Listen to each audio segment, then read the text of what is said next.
Hello, friends. Robert Bevan here, author of the Caverns and Creatures series of comedy, fantasy novels, and short stories. With me is Sam West, and today we are breaking down our picks for the top 5 and one worst level 3 bard spells. Trumpet. Yeah. You know, I thought it was a flute, but yeah, one of whatever. those two. This is flute, right? This is trumpet. Yeah. This is euphonium. I played the euphonium.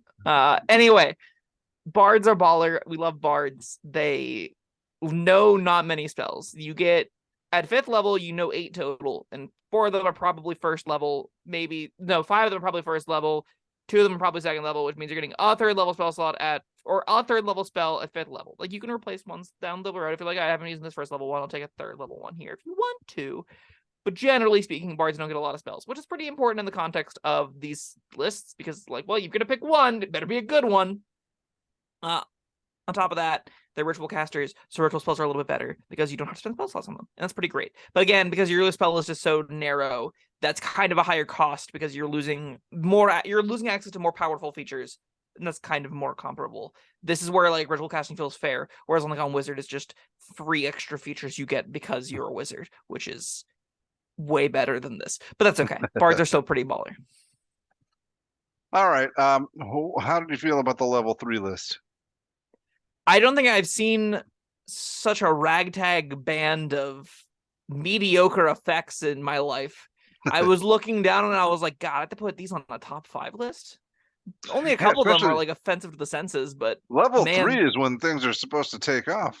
Yeah, where like clerics get resurrection magic and wizards get fireball and sorcerers get fireball and druids subclasses get fireball. Clerics or bards are just in here like, we've got half of what wizards can do. One of these broke the top 5 wizard list. Let's do it.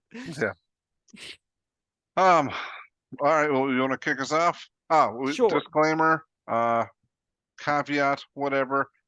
Sam picks his spells in the top 5 order: 1, 2, 3, 4, 5. Mine's just a hodgepodge of 5 of what I think are the best spells in no particular order. And was there another caveat or? Oh no, I think you just said it with the. Yeah. Also, Sam pays a lot more attention to things like whatever he was talking about before. Class context. Yes. All right. My number 1, I don't know if it's made my wizard list. It probably should have. I love this spell. I think this spell's really great. I think we talked about it recently, or I wrote about it recently. One of the two. It's Dispel Magic. I think Dispel Magic is a superb spell. It's like the Detect Magic to me of the mid-tier in that it's just a really good effect that every character is going to eventually want on their sheet. And why this might not be like it might be, but it might not be the first bard spell you want at 5th level, like this 3rd level, or the 3rd level spell you want at 5th level. God, why can't we call them spell ranks? Wizards, please adjust this, please. Just the nomenclature has to change. It's so annoying. Anyway, this might not be the first 3rd level spell you want to pick up whenever you get to 5th level for the first time. It's a really powerful, good effect that just is a nice, clean. That spell effect is causing us problems, not anymore. It's conjuration magic is throwing us into disarray. Go away. It's this, our paladin's kicking our ass because he's been Crown of Madness or dominated. Stop it. All of that makes Dispel Magic really, really good. It's just useful to have at all tiers. It's a cheap solution to really expensive problems. And because bards don't really get any of the big, this is the 3rd level or 5th level tier, everyone's getting huge busted bonkers things. Dispel Magic is like I have an answer to many huge busted bonkers things. I have an answer to haste. I have an answer to flaw. I have an answer to a myriad of other problems. I think that justifies it being probably my number 1, specifically on bards that don't have a great roster after this. Now, another thing I consider when choosing my spells, especially for bard, is how flavorful they are for bards. And when I picked 3 or 4, and then I started considering Dispel Magic, but it just doesn't feel too bardic to me. This feels like the nerd pulls out the runes and be like, oh, this is the exact calculation that I have to do to break this enchantment, is what it feels like, right? It feels like you've pulled out the magic calculator and you're like, and the spell effect ends. That doesn't really feel bardic to me. This feels like something the bards would make fun of. I absolutely agree with consider what it does feel like. I just consider that it doesn't feel very bardy. That's fair. So no, it ultimately did not make my list, though I considered it.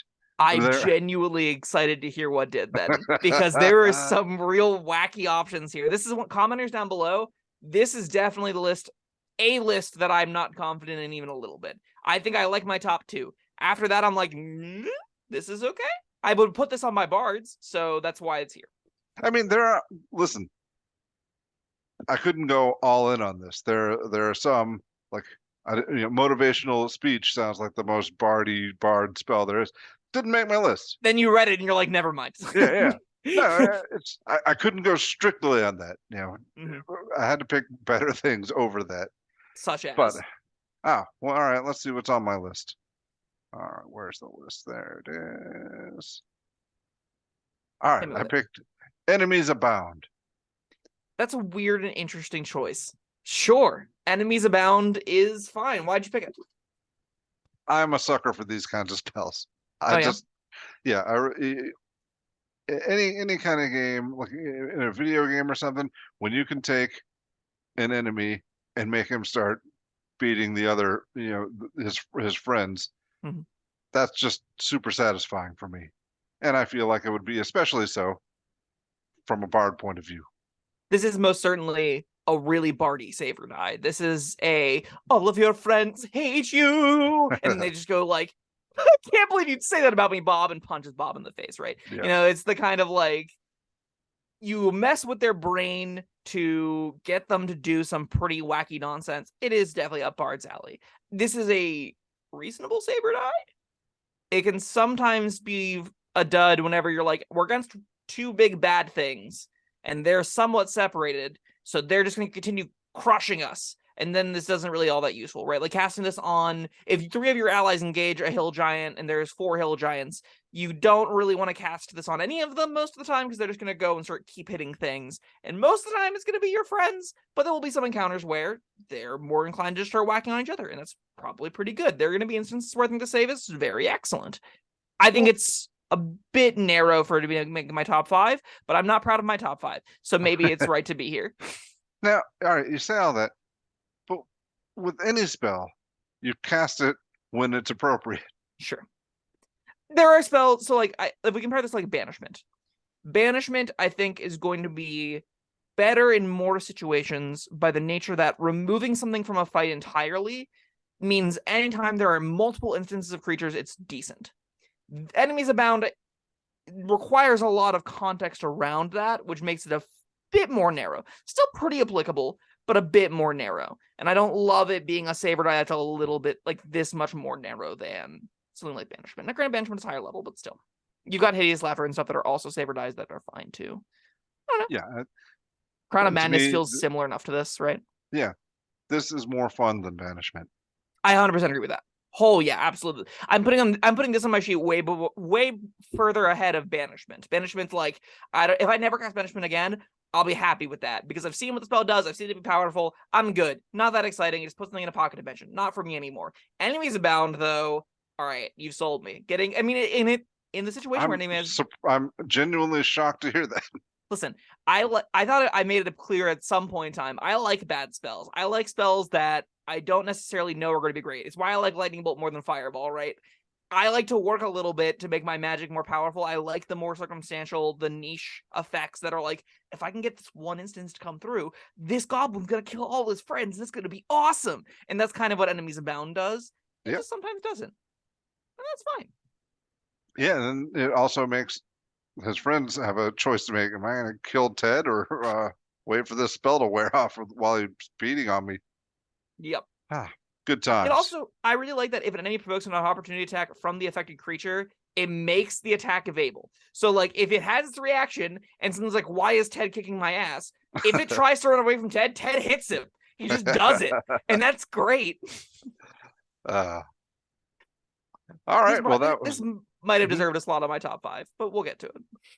All right. What's next on yours? My number 2 is Fear. I think Fear is excellent. Fear's on my Wizard top 5. It's a big AoE. Everyone run away from me now. And this feels different than Wizards using it, but it definitely still feels like Bards can use it. Oh, absolutely. Yeah. This made my list. And I know why it did, because then the Bard goes around and picks up all the loose coin purses that they dropped on the floor when they were all disarmed. No, you pick up the weapons. I'm sorry. You can pick up the coin purses after they're dead. Oh, that's fair. That's fair. After you killed them with their own And weapons. I mean, they're not carrying around their coin purses, in their hands.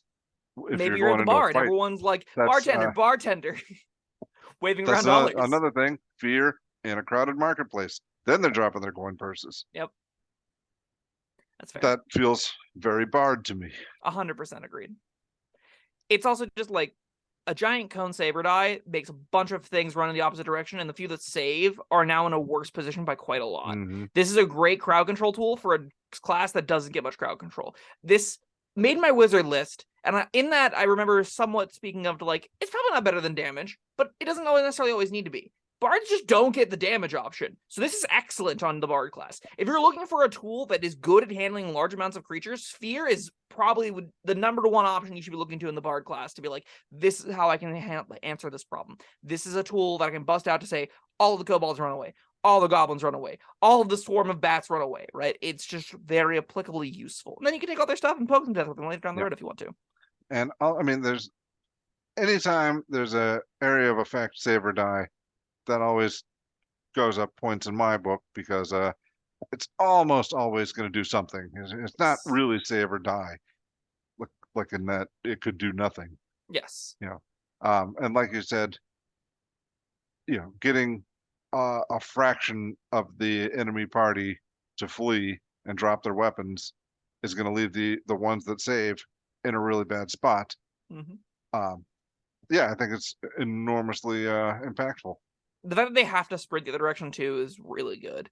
Like, yes, they only have to sprint until they can't see you anymore. That's often going to be 2 rounds. And that's if it's ever more than a round, you're eating more actions on the way back too after they pass their saves, which is just buying enough time. And because it buys enough time for a large quantity of creatures, it does something that a lot of other spells can't, and that makes it pretty high on my pick order on most classes. And I mean, I can't say this enough. If they're holding weapons, they drop them. You pick them up. They're now your weapons far away, disarmed, and hey, maybe you didn't have any weapons for some reason. Now you do.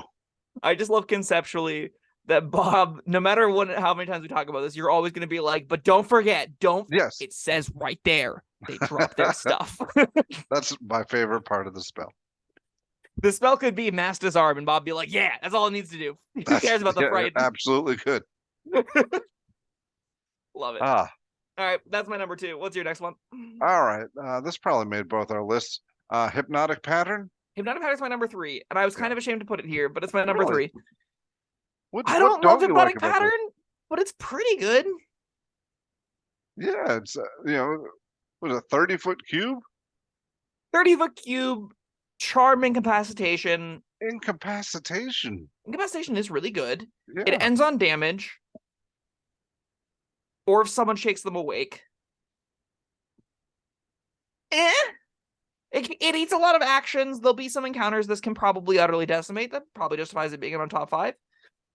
I mean, incapacitation, that's the same, the hold person thing where you get advantage on attacks and auto crits. Is that no? Oh, that's no, paralyzed. That's paralyzed. Incapacitated is you can't take actions or reactions. All right, well, still pretty good. I mean, it also charms them, and so you'll have advantage on charisma checks, and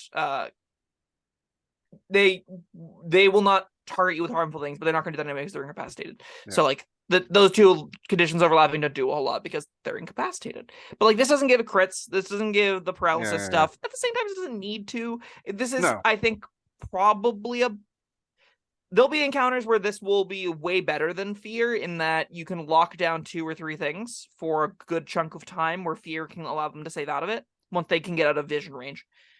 Fear is a bit better, I think, against a lot of the masses where you still want to be wailing on stuff, where you still want to be punching things, and you can sometimes want to be punching the things that are frightened. If you ever want to attack the things that are being crowd controlled, gets substantially worse because it ends the effect immediately. So if you want, and you don't get any bonuses, right? This doesn't give you paralysis or hold anything does. That being said, still, I definitely have heard stories where DMs have begun. The Bard cast Hypnotic Pattern, all of the bandits stopped and stood there while they killed the bandit leader, and I didn't know what to do. And that is a giant debilitating effect that can occur sometimes. That's a real reason. There's like, if a large group all fail, it takes 2 or 3 rounds for one creature to be able to start waking everyone up. And that takes a lot of time. That eats a lot of actions, and combat is quite good. Giving him a duration, that means it's not really that great out of combat, but it's still fine. It's probably better than like we had a second level spell that was you distract everyone for a minute. Hypnotic Pattern's probably better than that for that situation. It's a higher level slot, but it's like everyone look at me for a minute, and they're all just stunned. You're like, this is going great. Go do your thing. Go do your thing. Go steal from the whatever place that we're in. That could be a situation where Hypnotic Pattern meets as well. But like, yeah, that could be. I'm thinking of it more in combat though, and like, yeah. what do you say if and and you'll have options depending on how many people it affects. You know, if it affects everybody but one guy whose job it is to go wake everybody up, that's the guy you attack. Yeah. And then you just Yeah. systematically get down the line and be like, this one dies next, this one dies next, this one dies next. Yeah. This is another spell that should just be a bard spell, but here we are. It's a bard, sorcerer, warlock, wizard spell. Went all in with that one. Maybe I'm just jaded by it. It's undoubtedly going to be powerful. I've never been super hyped with it. Maybe I just don't love the fantasy of it. But I get that it is a powerful effect. Maybe it should be my number one. I don't know. I think it's a giant AoE incapacitation. That's got to be good, right? That's why it made my list as well. I don't know if my next one's going to make yours. You don't like illusions as much as I do. Major Image is my number 4. It's my like I don't number these, but it's also my number 4. Nice. I love Major Image. I love Major Image so much. I take it on a lot of bards that I have no business taking it on though, because again, you get like 1/3 level spell, so you probably should be taking the higher utility options in combat that we talked about prior to this. But like, if you don't give a shit about combat, if you're like, I'm playing a bard to do the out of combat stuff, which I would recommend doing, I think those are very fun characters. Yeah, Major Image is a house of a spell. 10-minute duration. It mimics some things, like it mimics more than just sight-based stuff. It mimics smells, it mimics temperatures. It doesn't mimic touch still. You can't physically feel the object there, but you can get a sense of its presence. There's a lot that can be done with a 20-foot cube of visible phenomenon. And that is going to lead to some really memorable moments. Some big intimidation ploys, some moments of going with a ridiculous gambit, like trying to sell the hotel, right? The con men that are like, we don't own this. We know they're renovating the 3rd floor. We're 100% selling this like we own it. That's the kind of grandeur that this spell tries to facilitate as far as like selling ridiculous cons, where the bigger the lie, the easier it is to believe, right? And that's absolutely the kind of thing where it's like, that is a real fire giant. You do not want to make him angry, and he's on our team. Fire giant angrily nods, holding flaming sword, and the other team's like, well, if that is a real fire giant and we don't believe him, we're screwed. So I guess we're going to deal with you. And that's kind of the situation that Major Image puts you in a lot of times. Yeah, I'm usually not a huge fan of illusion spells. I just can never figure out how to use them effectively. But that's on me. This felt, I know they can be used effectively by other people. They're powerful. And this one in particular feels super bardy, and that's why it made my list. True. I was running out of good ones. That's fair. One of my favorite bits of it is you can just make conversation with people. You can just put an illusory person in the room, stick them in a relatively like a chair that they don't have to push back to get out of. That's a very important point. Or they're just standing. You have to make sure you consider the circumstances around where you put these illusions to make them get the most juice out of them, so there's less chance of them being quickly figured out as illusion. Also another fun thing we didn't touch on. When you upcast this, it lasts until the spell and you don't have to concentrate on it, which is super cool. If you cast it at 6th level or higher, it just lasts forever. And it's just a thing that you can stick into the space, which is super cool. I'm a big fan of that. I will say, it's not that much better than Silent Image. It's the being able to make sounds out of it's pretty good, but like, you can get a lot of the mileage out of Silent Image that you can do the illusion thing with. And Major Image, while it is a much larger space and can do a little bit bigger of stuff, still has most of the illusion problems. So like, I don't know if I think I overrate this, but I do really love playing with it. And if you know you like playing with illusion spells, I highly recommend it. If you haven't played with illusion spells before, or you don't know if you can like come up with good ideas like Bob, you don't know if you can weaponize them well, I'd probably steer clear of it just because it's a really high cost. You're spending a really large amount of resources for this kind of very risky, prone to failure kind of play. Anyway, all right. That's Major Image. All right. Now, Major Image was one of my strugglers. Oh, Um, nice. but not too bad. I didn't feel bad about putting that on the list. Mhm. My last one though, didn't feel great about this. Almost embarrassed. I put Bestow Curse. Snow Curse is not anywhere close to my No, list. I mean, I was trying to think. I'm trying to stick with the bard theme. It's like, what? I got to speak with plants? No. Um, I like Speak with Plants more than Bestow Curse. I would be laughing at you less if you'd put Speak with Plants on your list. There was a brief moment where I was like, am I putting Speak with Plants on this list? And I didn't. But like, Bestow Curse isn't my worst for what it's worth. yeah. So I mean, it's not mine. It's in my top 5. But what What'd you put this here for, Bob? because I mean, literally, I was running out of ideas. Mm. Let me look it up again. Bestow Curse. Where the heck is it? Just look it up It's like again. a third level touch. You have to touch them. Yeah, you have They to get a touch them. That's save. not great. All right, but here's what I was thinking. It's Mhm. got a somatic component, a verbal component, but I'm thinking with the bard, you can get kind of sneaky with that. Someone Sure. who you're not engaged in combat with yet, but you see the writing on the wall, and you shake hands and say, and your incantation is, well, have a nice day, and or something to that effect. They don't necessarily know in that instance that you've cast a bestow curse on them. I'm probably way off on the rules, but You are, but that's okay. Keep going. yeah. Anyways, that's the only way because the touch thing is kind of It's rough. pretty brutal. Yeah. So the other thing that I don't love is that all of the curses kind of suck. So there's like Well, I don't disadvantage know. ability checks, Let's and see. that's Hex. And Hex is the first level spell. Disadvantage on attack rolls is just a worse version of the feared poison to any of those conditions. Cost Fear does that. Fear does that. Lots of the spells do that. While Curse, the target makes a wisdom saving throw at the start of each turn, and so it sometimes does nothing. That's worse than like a Hideous Laughter. That's worse than like most of the other Saber dies. While it's cursed, it takes extra D8 necrotic damage. That's fine for big cursed targets, I guess. That's the one I was mainly looking at, and then the I don't know, the ways to turn doing nothing. That's always fun. This also eats your concentration less a minute and requires you touch the thing. So like, Yeah. I listen, Sam. I didn't have anything else. I will say, when you upcast it indefinitely, it is one of the pettiest things you can do. So I get it being a bard fantasy of being like, I cannot believe he didn't clap at that number. That was the funniest joke I've ever told in my life. Curse you and your family as you touch him on the forehead. And then just for the rest of his life, half the time he gets fans going like, and then just keeps going on with life every 6 seconds. That sounds awful. That sounds like a really awesome bard fantasy, is to be the pettiest, most All horrible right, person good. ever. You just saved it for me. Thanks. Sure.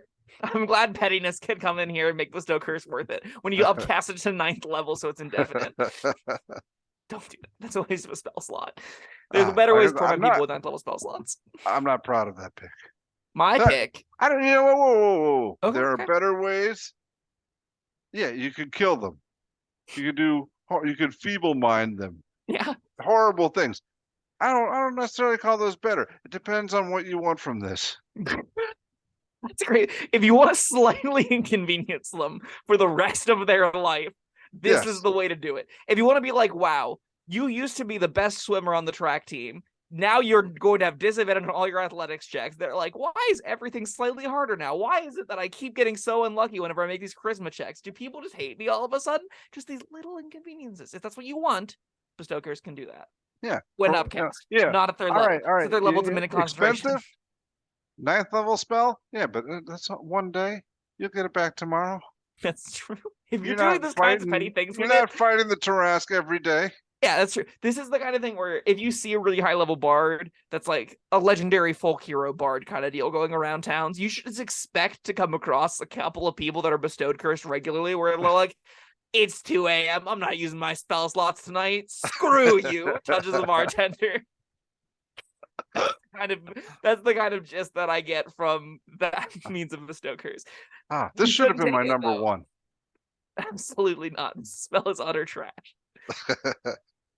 It's not worse trash, but it's pretty bad.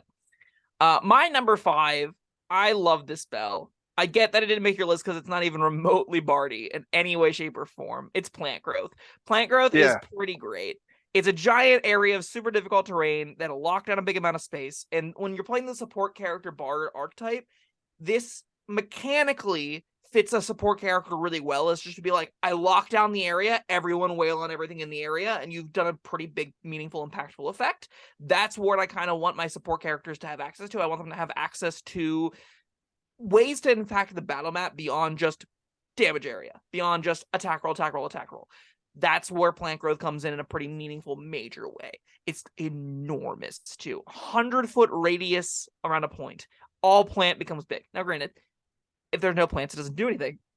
But if there are plants, it's pretty excellent. Yeah, I had a really difficult time not putting plant growth on the list. I love the spell. But yeah, like farmer is the opposite of bard as far not as even a little bit bardy. Like the least bard spell I think I could have put on this list. It's like it's less bardy than cure or curse, instant bestow curse for sure. There's an honorable mention I quickly want to touch on. Have you done all 5 of yours? Yes. So I think Tiny Hut might have deserved this spot. I think Tiny Hut is a spell we haven't really touched on much in any of our videos, but it is a really annoying little tool that players can bust out to get instantaneous cover from danger in an impervious way. Yeah. A lot of monsters are going to camp outside of it, but I think as like for doing the bard utility thing, I think the ability to create a tiny hut is a pretty high utility option that I would probably consider on a lot of my bards. It being a ritual spell also helps a lot. So you can spend 11 minutes out of 1, and you just have access to this extra dimensional little space to hang out, play your loot, chat up some babes, whatever it is you want to do with it. Chat up some babes. Hey, want to head back to my tiny hut? In the wilderness with in danger. Or I guess yeah, if you're using it recreationally, I suppose you could do that. Yeah, I was thinking using it practically, but yeah, that's fine. And yeah, you made a bard argument for it too. Good job. That's what I'm here to do. Time for worst. Yeah, I guess. I wonder if we'll have the same one. Let me check out, see what mine was again. No, I think I know what yours is going to be, and mine's not that. Let's hit us with it, Sam. What's yours? Non-detection. Yeah, that's what I thought yours was going to be. I hate non-detection. Yeah. I hate this spell with a burning passion. It doesn't have any place in this game. It's stupid. If you ever have to cast that, don't be playing at this table. It says divination magic doesn't work on you specifically. It does work on your neighbors. It does work on the barbarian to your right. It doesn't work on those other people. So either are mass casting this, you don't want to ever be mass casting this, or it just doesn't really do anything. In the instance where you need to use it, it means you're being scryed on by big bads that are like specifically targeting these specific characters. I want nothing to do with that. That's a lot of headache. It's a lot of effort. Doing it as a DM is a pain in the ass. Being a player on the receiving of it is so demoralizingly like, we can't do anything without being scryed on. I guess I spend a spell tax on this garbage spell that does nothing else. It doesn't satisfy any fantasies. It's stupid and I hate it. Non-detection is the worst bard spell. Although I have a runner-up. What you got? Unless you want to touch on why non-detection blows. Oh, no, you covered that pretty well. And I'm not as passionate about hating it as you are. I chose Feign Death. Oh, Feign Death is also pretty bad. Yeah, I didn't. That doesn't make my runner up. But why is Feign Death so bad? This doesn't do anything. It does very little. What are you using? You could just choose to Feign Death. Like that's an option that's always on the table. Yeah, that's pretty much it. Spells just do absolutely nothing. I mean, it is indistinguishable from death. So if you want to have Feign Death without making an ability check, and want to spend a 3rd level spell slot on that, okay. I love that it exists. I don't.